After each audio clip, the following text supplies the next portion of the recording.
really, really fantastic, and so many things to talk about. But to start with, before you made this film, did you have a background in filmmaking? So talk about that a little bit. Yes, I've made four films. My first film was about Cuban baseball. My second film was called Blacking Up, hip-hop's remix of Race and Identity, which was about kind of tensions around race based in whites that adopted a hip-hop persona. And then the third film I made with Hillary, which was about road comics. Yeah, so comics that travel the Midwest stand-up circuit and have this kind of long-form comedy. So we did that one together, and that was my first feature before this one. Okay, and I'm a professor of film and media studies at I'm a professor of film and media studies at University of Pittsburgh, where I direct the production track.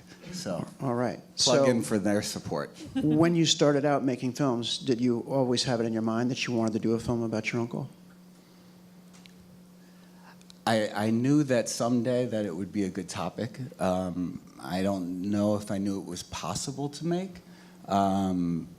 As you saw in the film, there was a lot of materials, but I didn't know exactly what was in them. I knew there was a lot of pain. I knew there was the story there, but I didn't know what that would be, and so the circumstances had to be right to be able to dig into those archives, talk to people that were still around, and meet someone I could make this film with, which is my wife.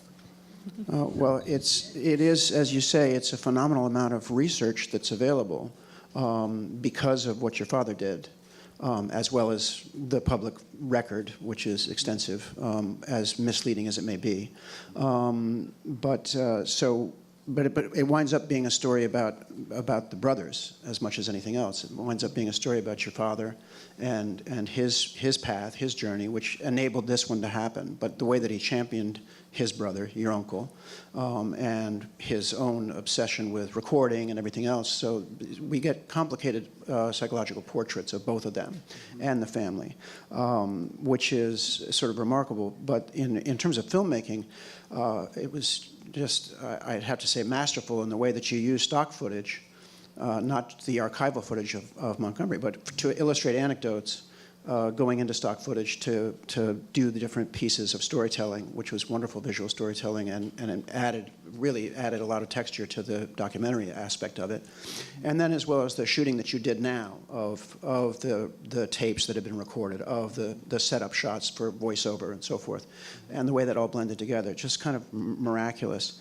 I find that so many aspects of him that came through, not only in the tapes, but in terms of your writing of this, of what happened. And it's so clear, the sensationalist aspect of it, and the beautiful loser aspect, and the closeted gay man. But none of it would have been as compelling to do the sensationalist aspect of it if he wasn't so incredibly talented and so incredibly independent, because he was already somebody who was bucking the system in every way and was not as uncomfortable. His appetite for life is more important than the fact that it was bisexual or whatever it was, and his struggle to be pure and to be part of the creative process in his own way. And that made him so much more of a standout than someone like Rock Hudson, who, as talented as he may have been, it was nowhere near the story to tell about, oh, he's gay, and he lived a closeted man, and he had to do all these things. That's nowhere near as interesting or as sensational as with Montgomery Clift, who's at the center of many hurricanes over creativity and contracts and everything else, and his independence. But throughout it all, and even today, when you look at that modern screenplay, Beautiful Loser, it's looking back at the closeted gay life, which we're looking at a lot more today, obviously because of the way things have changed. But we're looking at it through the same lens and projecting those things onto it. Whereas that's not the story. It's still the sensationalist story. It's still the projecting onto the story. And no one is ever looking at. They're all saying the alcohol and drugs were a symptom of the closeted life. Well, let's look at it from the other way around. Yes. Alcoholism and drug addiction will play havoc with a lot of people. Absolutely. Yeah, I will let them speak, but I want to get to that. I'll follow up. There's so many points right. there. They're great, wonderful. But I'm glad that you are seeing. I definitely will. I hope you're not thinking I won't. Yes. Point number one actually was a transition to her. And that was when you brought up the archival materials. It was very important to us that the archival materials speak to each other. There was a historian that spoke at the university recently that said that history is not about the sources themselves, it's about creating a conversation between sources. And Hillary, who directed and produced it and edited this film, put those materials into conversation with each other. Yeah, I mean, I think that because we had such a kind of multifaceted, layered set of materials. So we had paper materials, we had moving image material, we had audio material, we had existing texts, we had these interviews. I mean, all of these things had to be able to talk to each other. You can't just kind of slam them together and have it do something. So, taking, for example, the Judgment at Nuremberg section, when we knew this story existed, that Monty was basically painted to be incompetent.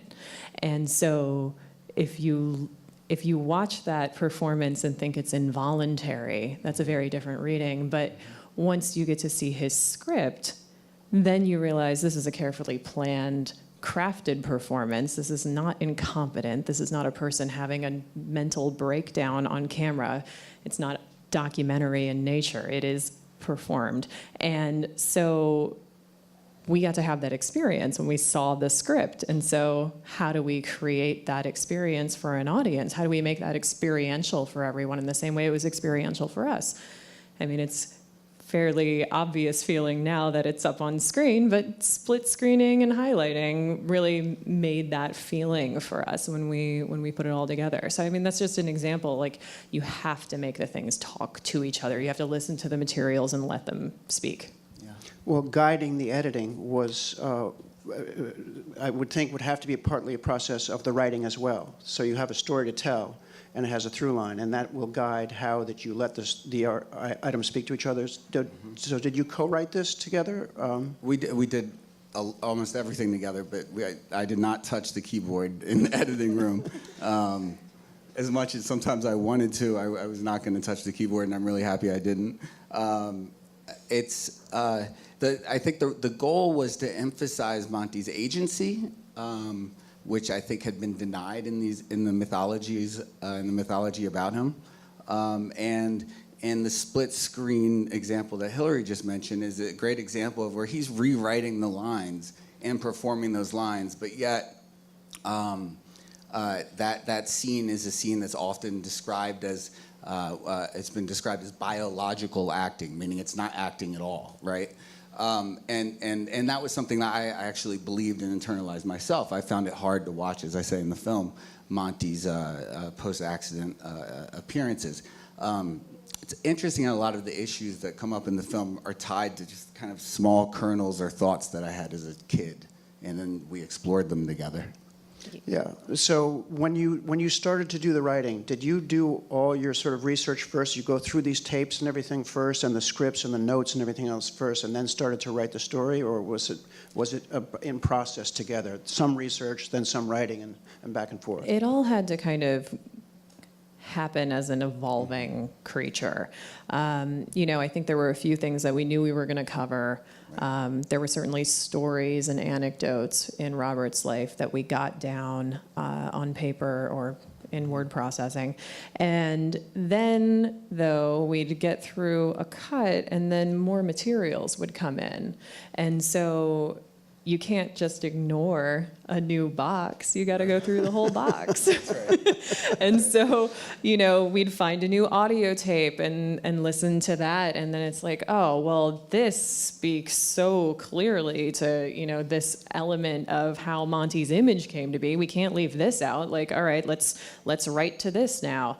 Yeah. So it had to evolve as we got new materials and 5 years.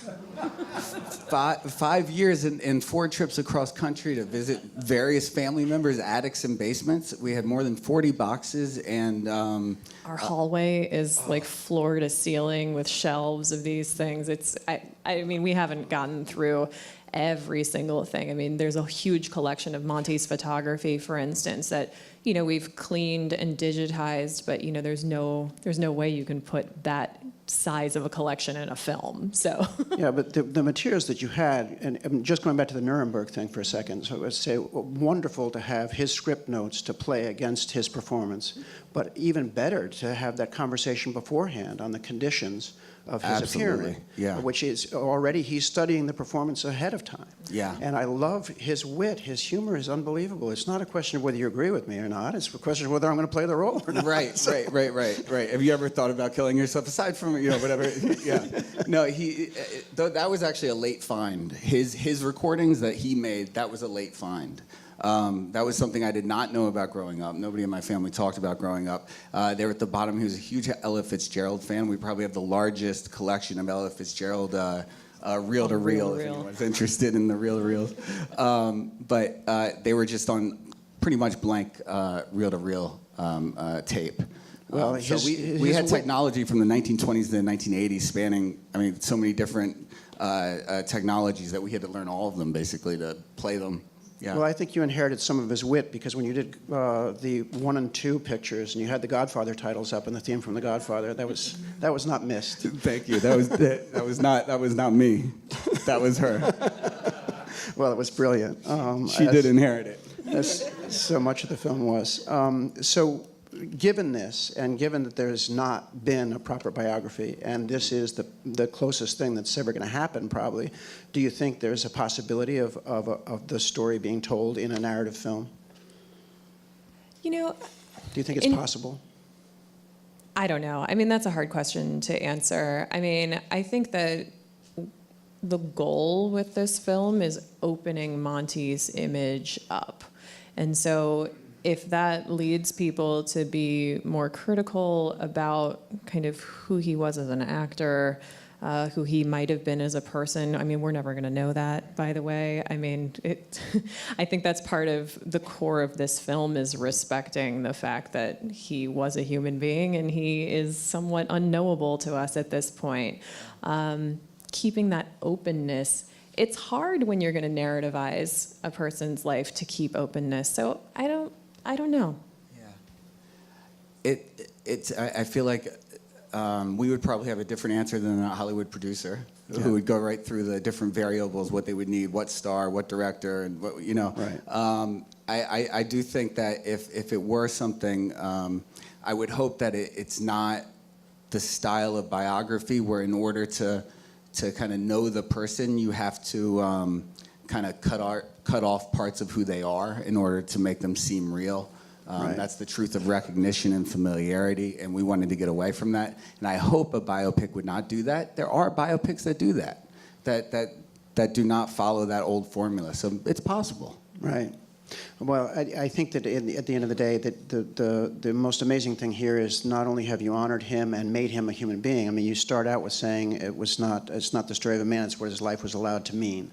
And I think you've dissected what his life has been allowed to mean thus far, and given us a lot more depth on what his life can be seen as meaning. And also, you've done a tremendous honor not only to him but to your father, because as his brother's champion. I mean, my heart goes out so much, because he dedicated himself to it in a profound way. In a lot of ways, it obviously had a huge effect on his life, of what his participation in this process became. And I would also add Lorenzo James, who was an uncle to me, who died James. over the summer, and he was very much a driving force behind this film for me. Who in the most dignified and honorable way spoke to the beauty of the man, which you've done magnificently and just fantastic. So thank you so much. Thank you. Thank you. Thank you. And please, Thank you, everyone. Everybody be sure to mark your ballot.